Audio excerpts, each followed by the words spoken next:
Oula. Bonjour à tous. Bonjour. Vous m'avez coupé la tête. Les Oh filles. là là, non, Oh là là, couper et la après, tête, on on coupe y la arrive tête de pas. Florence. Attends, on voit le smile derrière, faut pas bouger là. Bonjour Voilà, à tous, parfait. bienvenue chez Unique 2020, ça y est, ça commence. Je suis Ça a déjà prise en commencé depuis sandwich. la semaine dernière. Ah, oui, mais là, on commence à rentrer dans le vif du sujet. Là, c'était vraiment les semaines dernières. Ouais, c'était c'était vraiment les vœux. les dans tous les vœux, sens. voilà. On rigole tous les sens. Donc, le thème du jour, c'est quelle place croyez-vous avoir ce fameux positionnement dont on cherche tous, hein. Ouais. Mmh. Ouais. Mmh.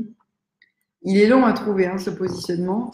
C'est un peu trouver, comme pour certains, le bon chemin, la bonne voie, en tout cas, celle qui nous paraît juste pour nous. Et c'est vraiment pas simple, hein. Tu pourrais nous parler de ton expérience, toi, sur ton positionnement, Vanessa? Oula, comme ça d'emblée, non? D'emblée. Je vais vous laisser commencer. Bon, On demande commence. toujours de commencer maintenant. Alors moi, je commencerai par dire la place que l'on a, elle change au fur et à mesure de sa vie. Son positionnement, il change au fur et à mesure de sa vie. Déjà jusqu'à 7 ans, on est dans une place qui est attribuée par la famille, par le groupe familial, par les parents, les frères et sœurs, etc. Quel rôle on a dans cette famille? C'est pas l'âge de raison, 7 ans. Alors, je ne sais pas si chez moi, c'était l'âge de... On appelle ça l'âge de raison. Et après, on commence à vouloir évoluer à sa propre place. Le truc, c'est que même adulte, parfois, on se rend compte qu'on n'est pas encore à sa place. Si je... Et dans ton rôle, c'est dans ton rôle. Parce qu'une place est définie par un rôle. Par exemple, si on prend les groupes de chevaux, chacun est à sa place pour une simple raison, c'est que dans un groupe, il n'y a pas double compétence. C'est-à-dire, il y a celui qui va prévenir qu'il y a le feu, il y a celui qui va chercher l'eau, il y a celui, quand je dis celui au sel, hein, le cheval, qui va éduquer les enfants, qui n'est pas forcément la maman.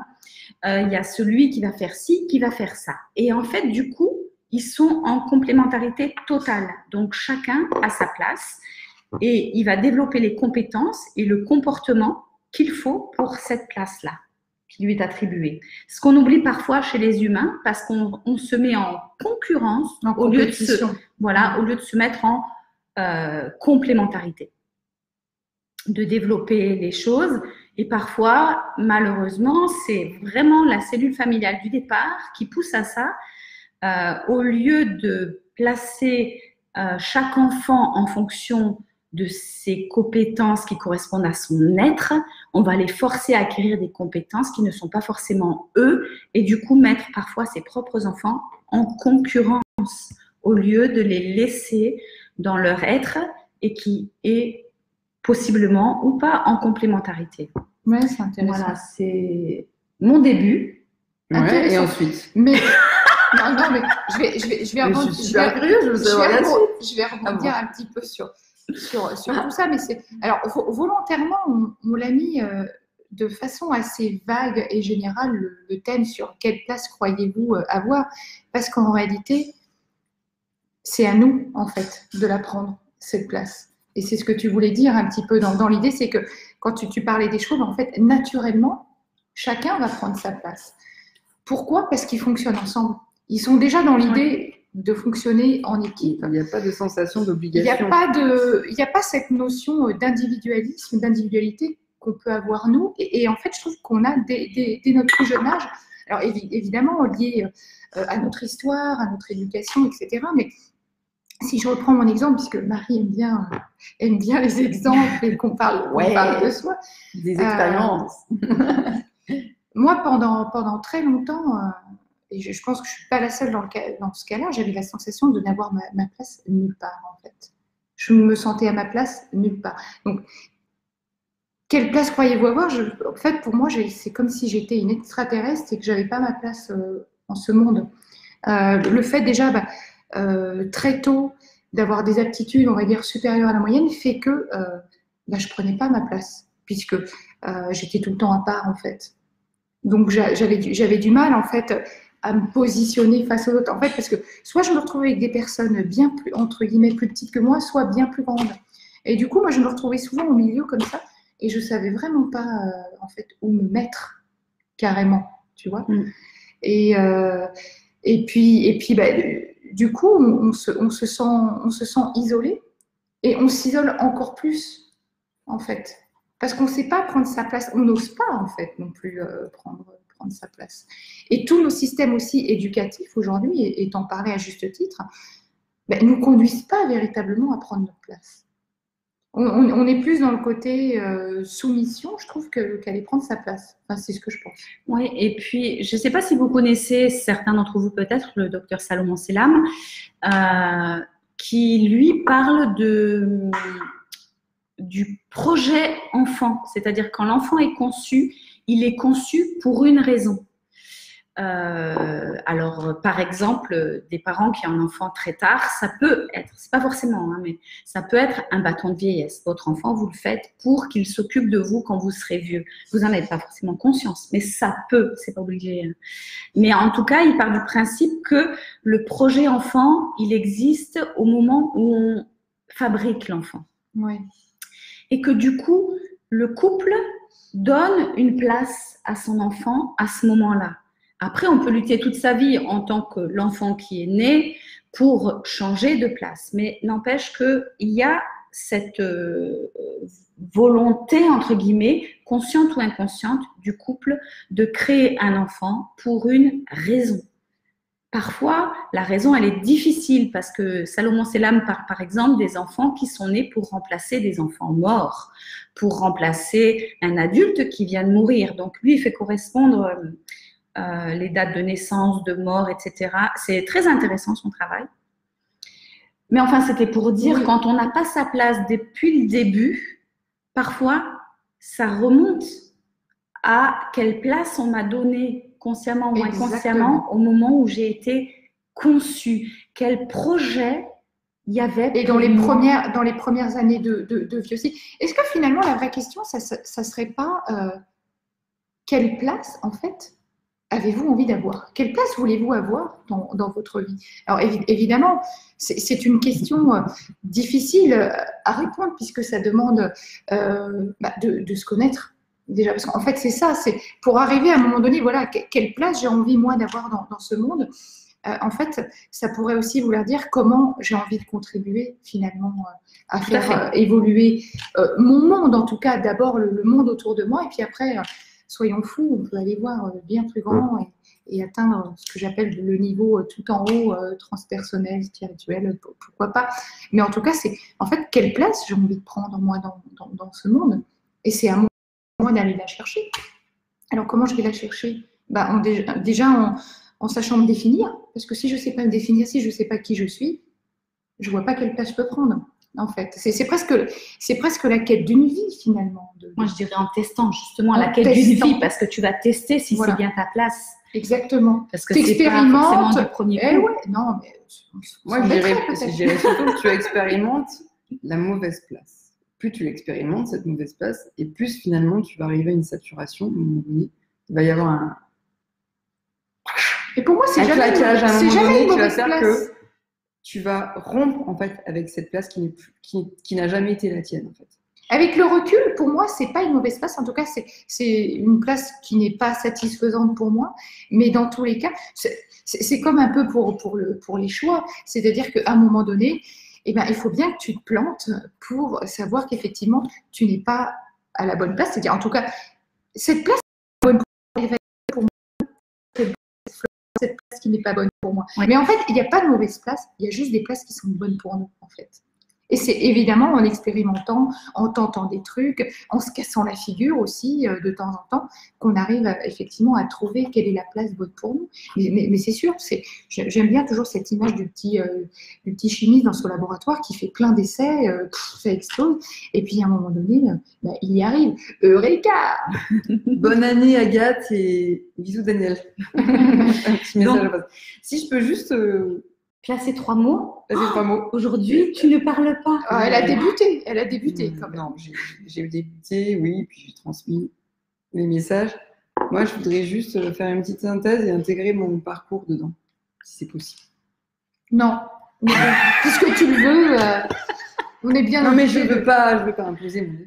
Vous voyez, vous voyez comment Marie-Christine Thomas prend sa place. Comment je prends ma place.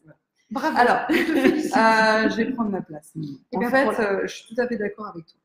C'est-à-dire que le monsieur là dont tu m'as parlé, que je ne connais absolument pas, moi j'ai vécu son processus qui est en train de te décrire, que tu as décrit, je l'ai vécu en fait, concrètement. C'est-à-dire que moi j'étais dans une place où en fait justement je ne devais pas arriver. Donc, en fait, je suis arrivée dans le rejet en fait. Et donc ce rejet-là, je l'ai connu toute ma vie. Et donc j'ai rejeté ma place toute ma vie parce que j'avais la croyance que je n'avais pas ma place. En fait. Je n'aurais jamais dû naître. Voilà. Puisque je n'étais pas censée vivre, mais être mort. Donc en fait, concrètement, même si c'est un peu dur ce que je dis, mais c'est passer les émotions, c'est pas très très loin dans l'explication, mais en tout cas, ce qui est sûr, c'est qu'à un moment donné, j'ai eu la croyance, dès ma naissance et avant même, je veux dire, à ma conception, et qui a été ancrée dans mon ADN, que je serais dans le rejet. Et tout m'a amené dans ma vie à être rejetée. Que ce soit à l'école, que ce soit dans plein de domaines, en fait. Je me suis retrouvée rejetée parce que j'avais la croyance profonde et inconsciente que j'étais rejetée, en fait. Donc, en fait, je ne pouvais pas avoir la bonne place puisque j'étais rejetée, en fait. Donc, il a fallu que j'en arrive à un point extrême émotionnel, parce que mes émotions essayaient de me dire que ça n'allait pas à l'intérieur de moi, que je ne prenais pas le bon chemin, parce que je vivais de la tristesse, de la colère à l'intérieur. Et quand on est dans ces deux émotions, c'est qu'on n'est vraiment pas sur le bon chemin. Et moins j'écoutais ces émotions, et plus ces émotions grandissaient à l'intérieur de moi. Je me disais, oh, tu vois pas que tu te rejettes toute seule, là, tu te rejettes de ta place. Tu ne la prends pas, cette place, mais tu ne la prends pas toute seule, c'est toi qui ne la prends pas. Et donc, à un moment donné, c'est arrivé au point où j'ai failli faire un burn-out.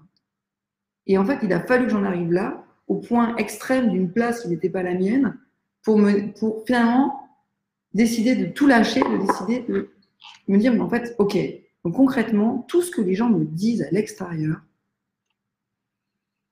c'est que je suis pas. Et si je me fais référer à l'extérieur, je ne retrouverai jamais ma place. En fait, j'ai toujours regardé de l'intérieur vers l'extérieur. Je n'avais pas compris qu'il fallait que je regarde à l'intérieur où était ma place. Donc ça commence par le qui je suis, décrypter les émotions, qui je suis, comprendre ce que mon corps veut me dire, transformer les informations de mon cerveau qui sont des interprétations qu'il a faites de ce monde, qui ne sont pas les bonnes, puisqu'ils sont basés sur des croyances mauvaises, des croyances qui sont même de l'ordre de mon ADN, hein. Attention, c'est quelque chose de très profond. Donc, aller trouver cette origine-là pour ensuite, finalement, libérer tout ça, transformer cette matière, ces pensées en quelque chose qui soit mon propre chemin à faire. Et donc là, je crée en fait mon nouveau moi ensuite, parce qu'une fois que je sais qui je suis, je peux créer là où je veux aller. Voilà. Et donc, enfin, créer cette place.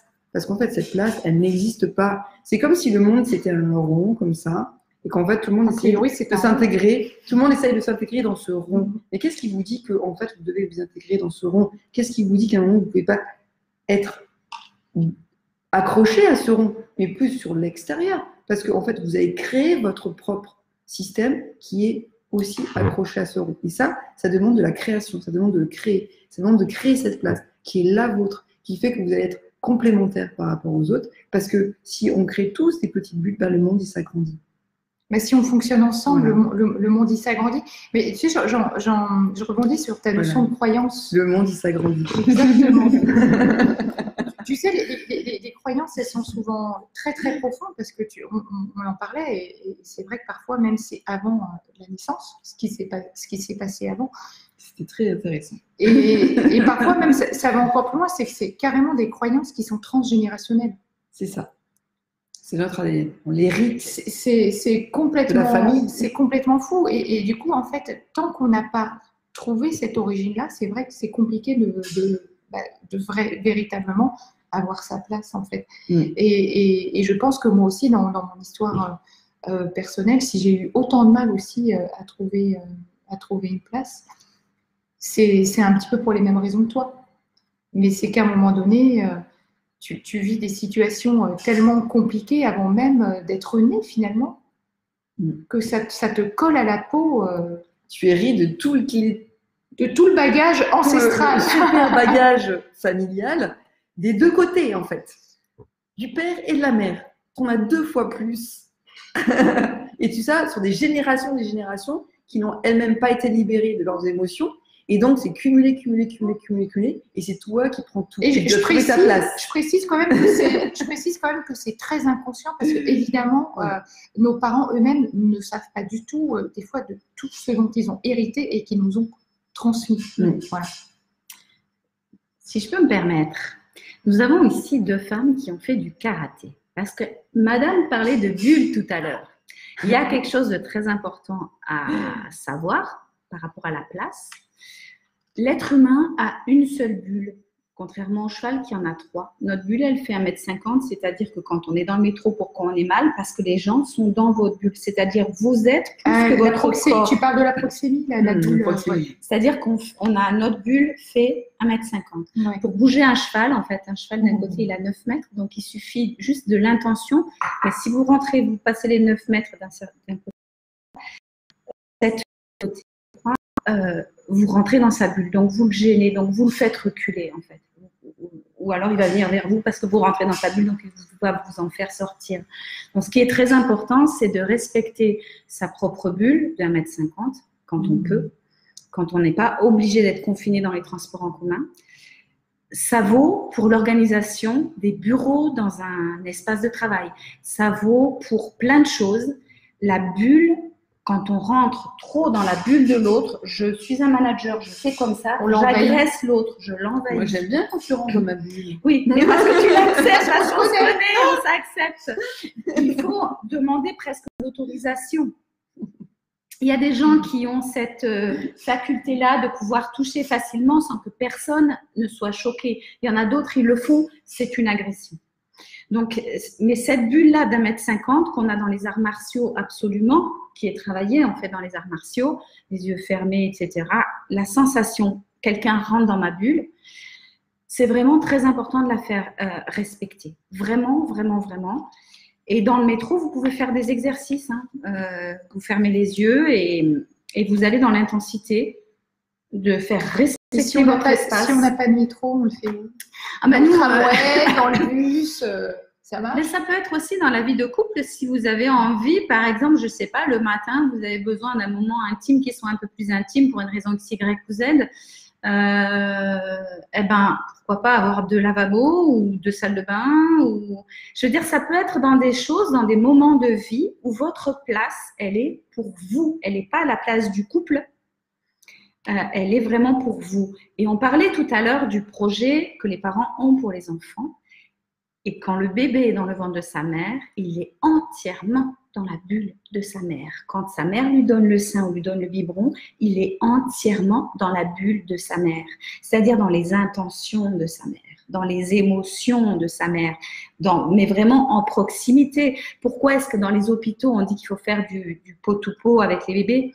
Parce que vraiment, c'est là, on est dans la bulle de la maman. Donc, si elle a l'amour, la vibration de l'enfant monte. On est vraiment dans le centre du centre de l'amour, etc. Donc, cette proximité-là qu'on peut avoir dans le couple, qu'on peut avoir dans le cadre, etc., c'est très important pour les messages que l'on passe à l'autre et dans le projet enfant. Et en réalité, quand on parle de place, ça va plus loin que ça parce que, en fait, il y a la place qu'on a pour nous aussi à titre d'individu, et là, t'en donnais un bon exemple, mais il y a aussi la place que je veux prendre dans un groupe, par exemple, je veux dire, le rôle, ce soit le rôle, etc. Mais donc, place, rôle, quel lien on fait entre les deux, parce qu'on confond souvent un petit peu tout ça. Ouais. Quelle place je prends et quel rôle j'ai au sein de la place que je prends, que ce soit en groupe, à titre individuel, au travail, dans la famille, parce qu'en fait, j'ai envie de dire, finalement, dans tous nos domaines de vie, quelle place je m'attribue ou quelle place je prends dans tous mes domaines de vie?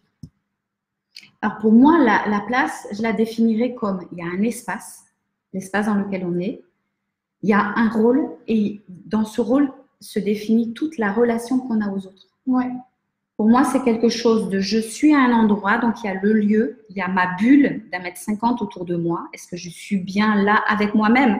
Parce que le truc, c'est qu'il y a certaines personnes qui, déjà, ne sont pas bien avec eux-mêmes. Ouais. Donc, comment être bien avec l'autre quand on n'est pas bien avec soi-même?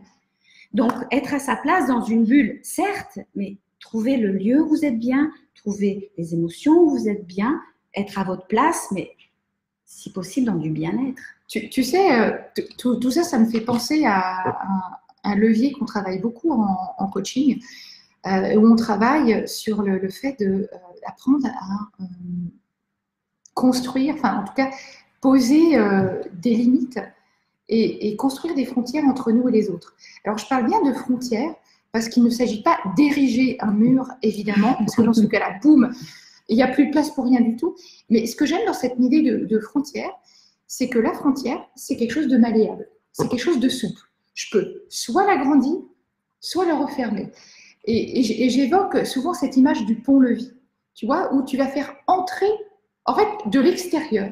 Tu vas ne laisser entrer à l'intérieur que ce que tu veux dans ta vie. Et tout ce dont tu ne veux pas, tu le laisses à l'extérieur. Je trouve qu'il y a un lien entre les deux. Parce que justement, du coup, quand on arrive à poser des frontières entre nous et l'autre, on ne lui ferme pas du tout la porte, mais au contraire, on est capable de dire oui si on a véritablement envie de dire oui, on est capable de dire non si on a envie de dire non. On s'est défini, et puisqu'on s'est défini, on sait exactement ce qu'on veut laisser entrer et ce qu'on ne veut surtout pas laisser entrer. On est du coup capable de donner son mode d'emploi à l'autre. Et du coup, je trouve que ça crée des relations beaucoup plus harmonieuses. Je peux juste intervenir là-dessus. Oui. Parce que pour moi, je pense que ça, c'est une étape de notre vie qui est nécessaire. Mais comme je dis bien, c'est une étape. Je vais expliquer pourquoi.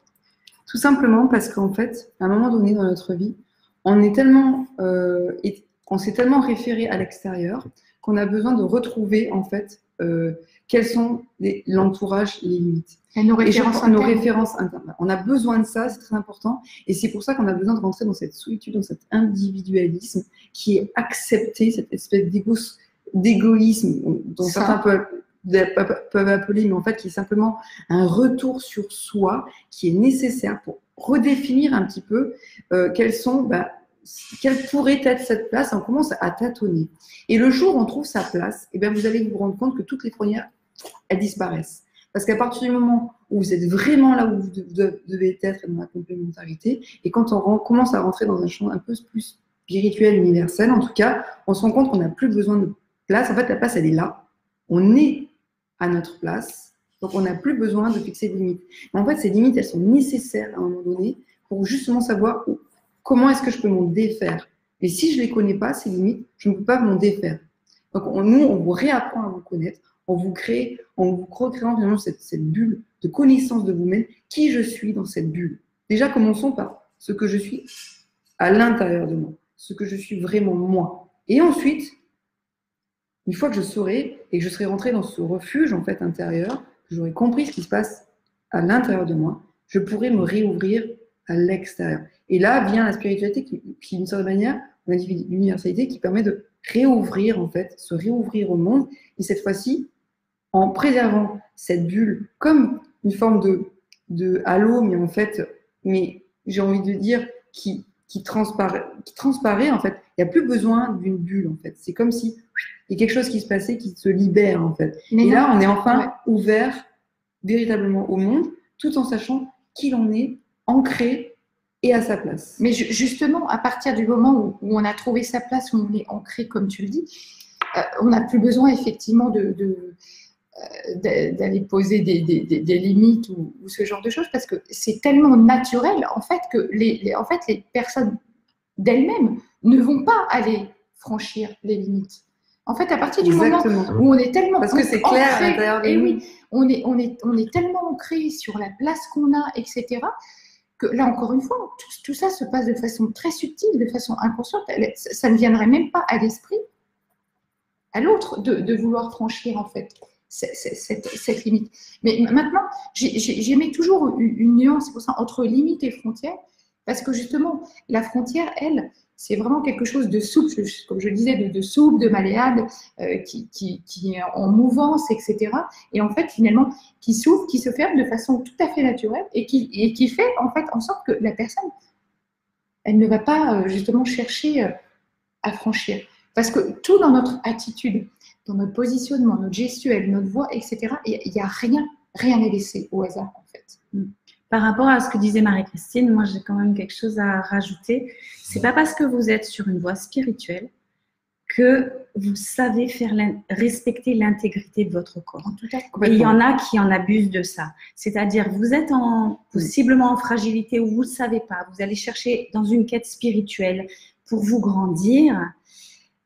Mais on peut tous, dans ces moments-là de fragilité intense, et moi, ça m'est arrivé il n'y a pas longtemps sur un ponctuel, mais comme je suis bien entourée tout de suite, je pose des questions pour être sûre que j'ai bien compris la situation, qu'est-ce qui s'est passé et comment me remettre sur le bon chemin et pas douter de moi, pas douter de mon intuition et ma perception. Mais il y a des gens qui manipulent. Il y a des gens dont leur but n'est pas votre bien-être, même dans le domaine du coaching, de la spiritualité, de vous amener à plus grand que vous, etc. Les beaux discours, ça existe. Il faut vraiment que les actes soient en accord avec les discours. La bienveillance, l'alignement, la congruence.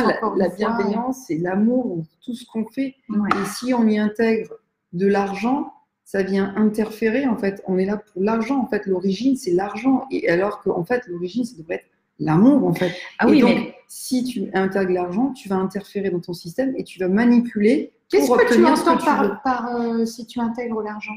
En fait, pour moi, l'argent, c'est une conséquence. C'est-à-dire que parce que tu donnes, finalement… C'est pas une conséquence, c'est un moyen.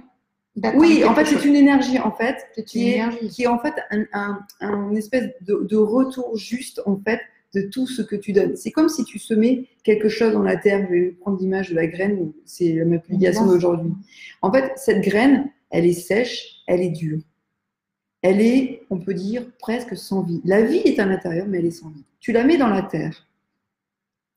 Qu'est-ce qui va la faire sortir? Elle peut rester dans la terre des années.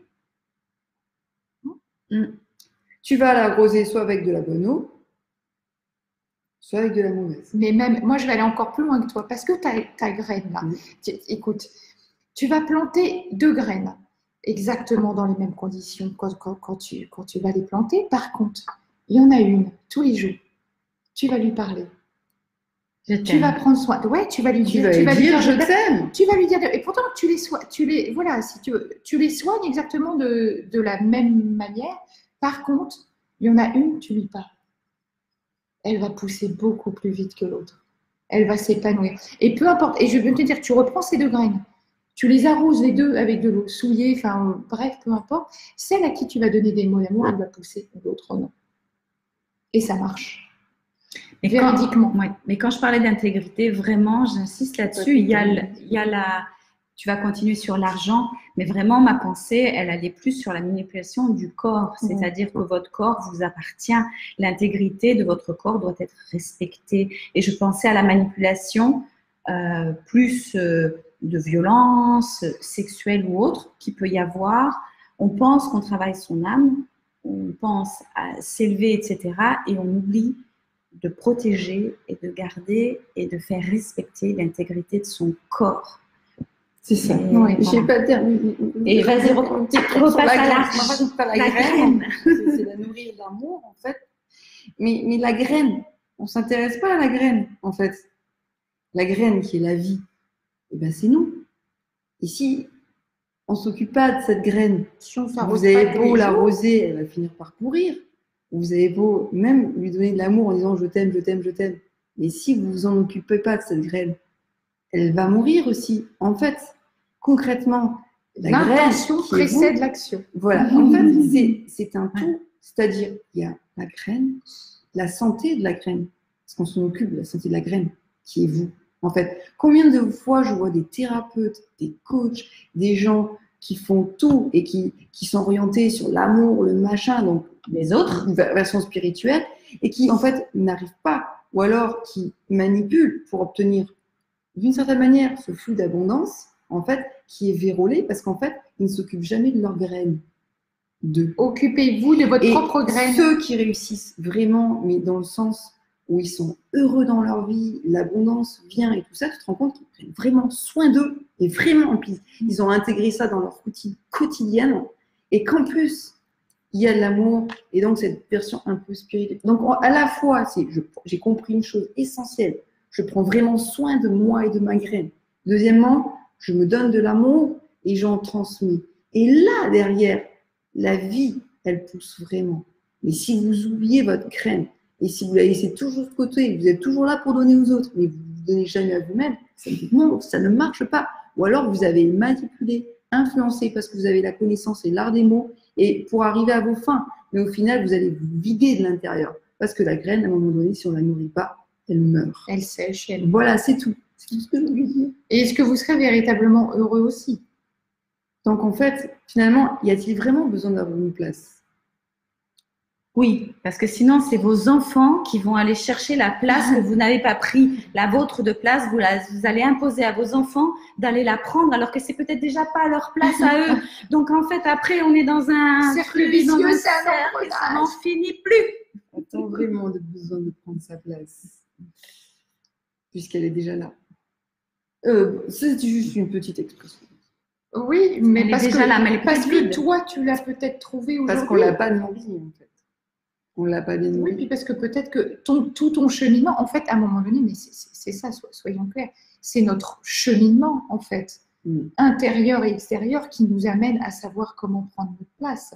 Mais tant qu'on n'a pas, je pense que tant qu'on n'a pas fait justement un minimum de route, il est normal aussi qu'on ne sache pas comment prendre notre place. C'est complètement. On a besoin de vivre certaines choses. C'est notre vie qui va nous amener à trouver finalement cette place, à la prendre et ensuite, au-delà de la prendre, la créer en fait. Parce qu'elle demande à créer cette place. Elle n'existe pas, à vous de la créer. Voilà. Et pour la créer, eh bien, on doit faire des expérimentations dans toute notre vie. On doit apprendre à se connaître, mettre des routines en place véritablement pour soi, pour vraiment garder cette graine dans la meilleure santé possible. Prendre du temps pour soi chaque jour. S'ouvrir à d'autres champs qui sont des champs bien plus grands, comme l'amour et d'autres choses qui vous caractérisent et qui est important pour vous. Et ensuite, derrière, vous allez voir que vous allez naturellement créer votre place. Et si vous vous sentez en concurrence avec quelqu'un, c'est que vous n'êtes pas à votre place. Exactement. Si vous vous sentez jaloux de quelqu'un, c'est que vous n'êtes pas à votre place. Toutes ces choses où on se compare à l'autre, où on est plus ou moins, où on est mal, vous n'êtes pas à votre place. Une petite recette, je pense, qui est très importante. J'en avais déjà parlé une fois, il y a longtemps, dans un live. Vous sortez de la pièce. Vous sortez de la pièce et vous vous accroupissez la tête en bas, comme font les petits Asiatiques sur le bord de la route. Vous vous mettez en boule et vous lâchez prise parce que c'est là. Si, sur Compostelle, tu te rappelles pas, il y avait des gens qui s'accroupissent. Ah ouais, vous accroupissez, c'est pas assis par terre, hein, vous accroupissez, vous baissez la tête. Donc vous sortez de la pièce où vous venez d'entrer et le fait de faire ça, vous allez lâcher prise sur les relations, les liens qui viennent d'être mis en place avec les autres. Quand vous re-rentrez dans la pièce, si vous avez travaillé votre intention juste après ce lâcher prise, j'ai l'intention que ça se passe bien avec les autres, ça se passe bien, je choisis que ça se passe bien. Je choisis d'être dans une énergie positive et de win-win ou de win-win-win-win, c'est-à-dire de gagnant-gagnant, gagnant-gagnant-gagnant-gagnant, que tout le monde soit gagnant. Quand vous allez re-rentrer dans la pièce, l'énergie qui va circuler ne sera pas la même, ne sera pas du même ordre. Ça ne sert à rien, on n'avance pas en concurrence avec les autres, on n'avance pas en jalousie avec les autres, etc. Surtout, imaginez par exemple dans un couple, vous êtes jaloux de votre propre femme ou de votre propre époux, mettons, vous avez une entreprise ensemble ou des choses comme ça peut être dramatique. Ça peut être dramatique. Soyez vraiment à votre place, identifiez ça. Voilà, donc cherchez votre place, créez-la, enfin cherchez-la déjà, commencez par comprendre qui vous êtes. Connais-toi toi-même, disait un certain créez-la par ce que vous êtes de plus beau et de plus merveilleux, parce que chaque être est merveilleux. À partir du moment où on arrête de croire qu'il y a des ennemis partout, mais qu'en fait l'ennemi, le numéro 1, c'est nous-mêmes, eh bien on commence à comprendre ce qui est réellement le véritable chemin de sa vie. En tout cas, pour aller vers cette quête de trouver sa place, dans tout ce qu'on a dit jusqu'alors, je pense qu'il y a vraiment un moyen vraiment infaillible pour ça, c'est justement d'aller véritablement décortiquer tous les mécanismes en fait mentaux qui viennent d'ailleurs en fait.